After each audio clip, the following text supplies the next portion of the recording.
Hello, pour ce jour 6, nous parlons de 3 choses que j'aurais aimé savoir, plutôt des informations qui m'auraient permis de mieux prendre soin de moi et des informations que j'estime être importantes à transmettre aux personnes beaucoup plus jeunes afin que celles-ci ne passent pas par les mêmes erreurs que moi, que nous. Donc la première chose, c'est que le nettoyage, c'est la première étape vers une peau en bonne santé. On ne peut pas espérer avoir une peau en bonne santé, une peau qui brille, une peau qui soit lumineuse, sans pour autant la nettoyer. On peut trouver tout type de sérum traitant, tout type de crème traitante, tout type de produits qui vont vous promettre monts et merveilles, qui vont vous promettre de retirer tous les boutons, toutes les taches sur la surface finalement de votre peau. Mais si vous ne vous nettoyez pas la peau convenablement, c'est pratiquement voué à l'échec. Un bon nettoyage prend en compte pas mal de choses. Premièrement, vous avez le type de produit que vous allez utiliser. Dans les premières vidéos, nous avons parlé de comment choisir son nettoyant.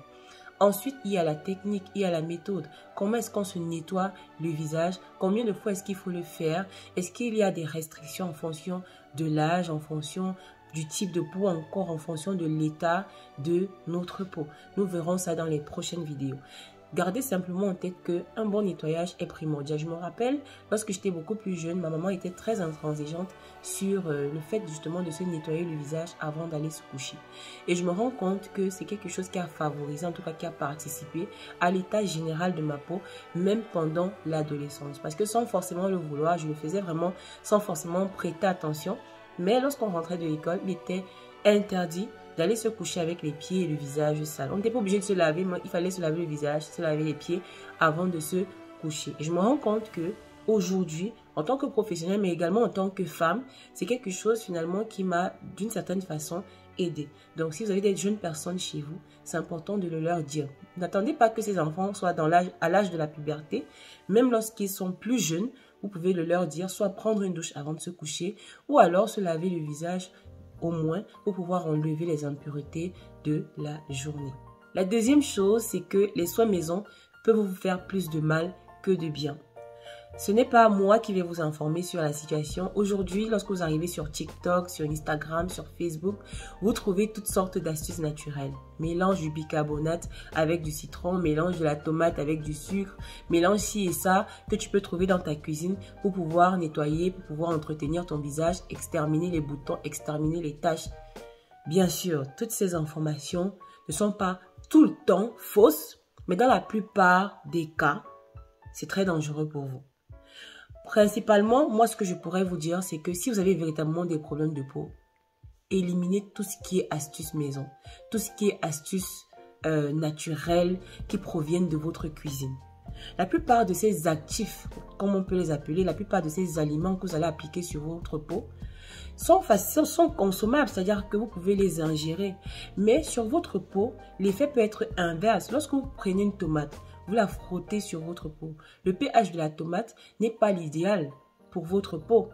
Bien que le pH de la peau soit acide, le pH de la tomate est encore plus acide. Lorsque vous prenez du sucre que vous allez frotter sur votre peau, au moment de l'ingérer, il n'y a pas de problème. Mais si vous frottez déjà sur votre peau, vous allez en surface de votre peau créer des mini lésions. On l'a déjà vu ici avec les gommages à grains. Donc, lorsque vous avez des aliments à la cuisine, ce n'est pas parce qu'ils sont bons pour votre organisme qu'ils sont forcément bons pour l'application topique, pour l'application directement, en tout cas sur votre peau. Je vous invite à limiter véritablement tout ce qui est soins cuisine lorsque vous avez véritablement des problèmes de peau. Il y a des choses que vous pouvez tester parce que vous n'avez pas de problème de peau en particulier. Mais si vous avez par exemple de l'acné, que vous avez des boutons qui sont actifs, enflammés, je vous invite à éviter complètement tout ce qui est astuces naturelles, en tout cas astuces cuisine, parce que astuces naturelles et astuces cuisine, c'est pas forcément la même chose. Les astuces de cuisine avec des aliments qu'on retrouve à la cuisine, je vous invite vraiment à faire attention à tout ça, parce que ça peut vous faire plus de mal en tout cas que de bien. La troisième chose que j'aurais aimé savoir, celle-ci est capitale. Vous n'avez pas besoin d'avoir des problèmes de peau pour pouvoir utiliser une protection solaire.